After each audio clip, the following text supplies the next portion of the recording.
नमस्कार दोस्तों, कहानियों की श्रृंखला में आज सुनेंगे नासिरा शर्मा जी की कहानी काला सूरज।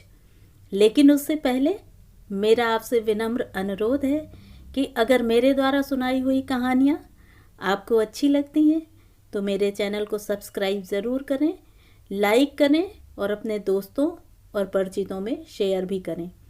बेल आइकन दबाना बिल्कुल भी ना भूलें। आज सुनिए काला सूरज। नासिरा जी ने ये कहानी क्यों लिखी, उन्हीं के शब्दों को आपके साथ साझा कर रही हूँ।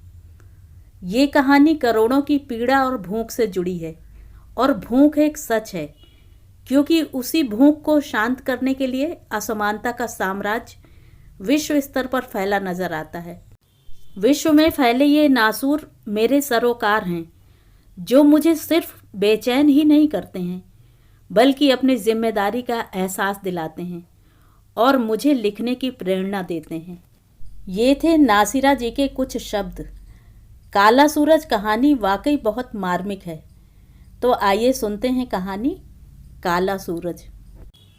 रोज रात को राहब मुहासा एक ही सपना देखती कि उसके देश यूथोपिया की सारी ज़मीन हरी हरी घास से भर गई है।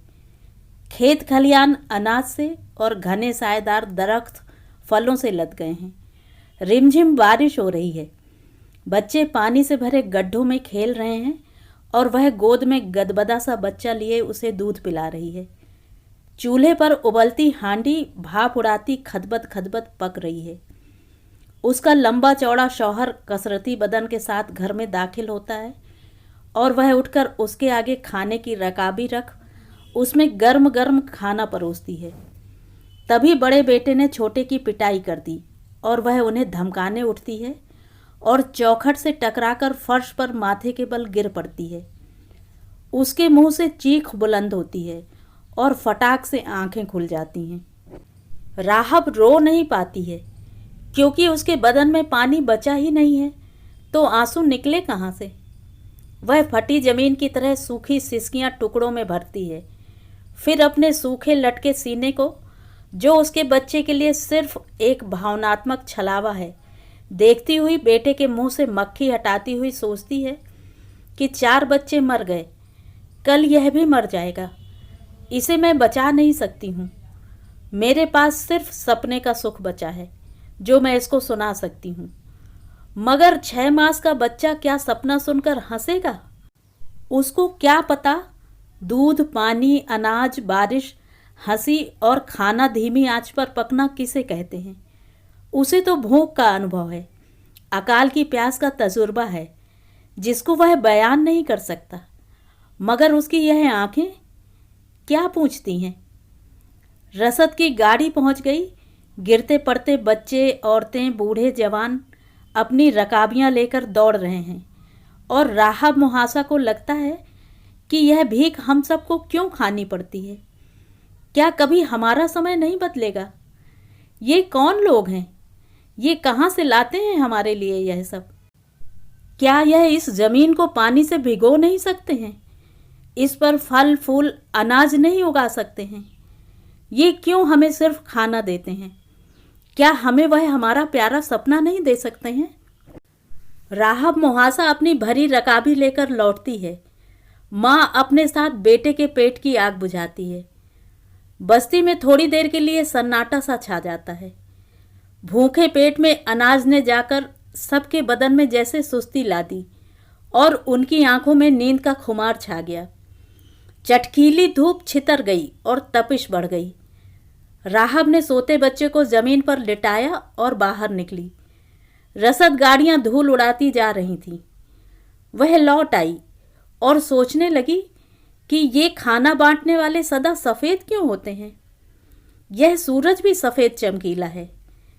क्या इनकी सफ़ेदी का आपसी रिश्ता बहुत मजबूत है, जो इनके पास सब कुछ है? उदास सी राहब अपने चारों तरफ देखती है। इन औरतों ने 18-18, 20-20 बच्चे जने, मगर अब इनकी गोदें खाली हैं। शायद ऊपर वाले का भी रंग गोरा हो, तभी तो उसने चांद, तारे, सूरज सबको सफ़ेद बनाया। जो भी काम धाम होता है वह दिन में, रोशनी में चहल पहल होती है। रात काली, खामोश और मौत की बहन नींद को संग लेकर आती है। यह काला रंग सदा शोक और बदकिस्मती का निशान क्यों है? राहब उठकर बैठती है, बेटे के चेहरे पर बैठी मक्खियां हिलाती है। सोचती है यह भी कोई काम हुआ। सारा दिन हाथ पर हाथ रखे निकल जाता है। न धोना पछोड़ना, न पकाना खाना, न झाड़ू बुहारू, कुछ भी नहीं। सिर्फ एक दूसरे के खटाई होते चेहरे को देखने और दरार पड़ती सूखी जमीन को तकने के। अगर खुदा काला होता तो यह सूरज तब काला होता, क्या तब भी यह यूं ही चमकता? काली चीज चमक सकती है? सफेद आसमान पर तब काले चमकते तारे कैसे लगते? एकाएक बेटे के चेहरे पर उसकी नजर पड़ी। एक सूखी घुटी रुलाई टुकड़ों में, हड्डीले सीने में घुमड़ी, और उसने लपक कर सोते बच्चे को सीने से लगा लिया। बच्चे ने घबराकर आंखें खोल माँ को देखा। उसके चेहरे पर मासूम हंसी कौंधी, जो इतनी अनजानी थी कि माँ बेटे के डरावने चेहरे से सहम गई। बच्चे ने सूखे सीने में अपना मुंह गाड़ दिया। राहब की सांस तेज चलने लगी। उसने बेटे के मुंह को चूमना शुरू कर दिया। रात घिर आई। खुले आसमान में बड़ा सा चांद टंग गया। अपने अपने बच्चों को समेट सब अपने खोल में छुपने लगे। राहब को भी ठंडी मंद हवा के चलने से नींद आ गई। उसने देखा पूरा यूथोपिया हरे हरे पेड़ों से ढक गया है। हर जगह चहल पहल है। दुकानें सामान से भरी हैं और घर पकवानों से। हर एक की जबान पर खुशी का तराना है।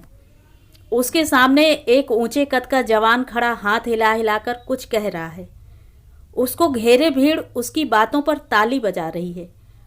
और धीरे धीरे उस लड़के का चेहरा उसके बेटे से मिलने लगा। उसकी आंखों में खुशी के आंसू भर आए। उसका बेटा जवान हो गया है। उसका चेहरा कैसा चमक रहा है, जैसे काला सूरज हो। चारों तरफ से काला सूरज जिंदाबाद के नारे लगने लगे। खुशी में दीवानी राहब बेटे को गले लगाने आगे बढ़ी। दोनों हाथ फैलाकर उसने जवान बेटे को सीने से लगाया और कस के उसे बाहों में भींचा। चारों तरफ से एक शोर बुलंद हुआ और वह बेटे के साथ खड़ी उपहार में दिए फूलों को संभालती आगे बढ़ने लगी। तभी किसी ने उसे धक्का दिया और फूल हाथ से गिर गए। उसकी आंख खुल गई। उसे घेरे सारे मर्द औरत खड़े थे। उसकी बाहों में 6 मास का लड़का बेदम चिपका था। उसने हैरत से सबका मुंह ताका। सपना और सच उसे गड्ड-मड्ड लगा। उसके हाथों की जकड़न से बच्चे को आज़ाद करके एक अधेड़ औरत ने उसे जमीन पर लिटाया और उसकी नाक के पास हाथ लगाया। किसी और ने राहब को झंझोड़ा। राहब ने उस औरत का हाथ जोर से झटका और झुककर बेटे का माथा चूमा और बुदबुदाई, काला सूरज, मेरा काला सूरज, एक दिन सब कुछ बदल डालेगा। मैंने सपना देखा है, सपना। भीड़ छटने लगी। राहब की गोद सूनी हो गई, ठीक उस धरती की तरह बंजर जिसने बीज कबूल करना और अखवा फोड़ने बंद कर दिए हों। मगर उसने सपना देखना बंद नहीं किया। हर रात वही एक सपना देखती है, खुश होती है और ऊंचे कह कह लगाती है। औरतें उसे देखकर दुखी हो कहती हैं कि राहब पागल हो गई है। मगर राहब ने सब कुछ खोकर वह सपना अपना बना लिया है। तो ये थी कहानी। कहानी आपको कैसी लगी कमेंट करके ज़रूर बताएं।